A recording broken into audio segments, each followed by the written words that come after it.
Hey guys, today I made a quick video on how to inspect sway bar link joints are bad. For bushings you can visually inspect if there are any holes or cracks on rubber bushing.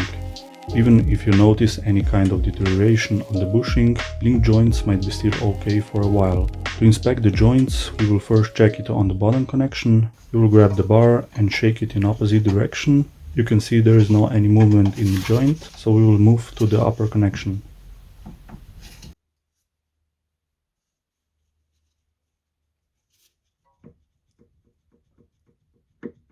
As expected, there is a movement and clunking noise which is caused by a worn joint. In this case, you will need to replace sway bar links on your car.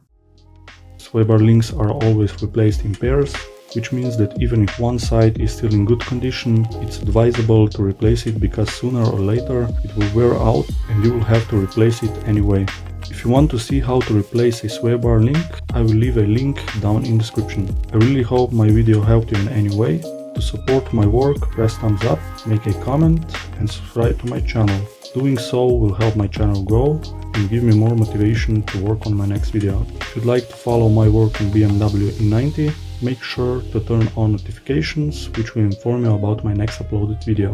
Thank you again for your attention, take care and see you in the next video.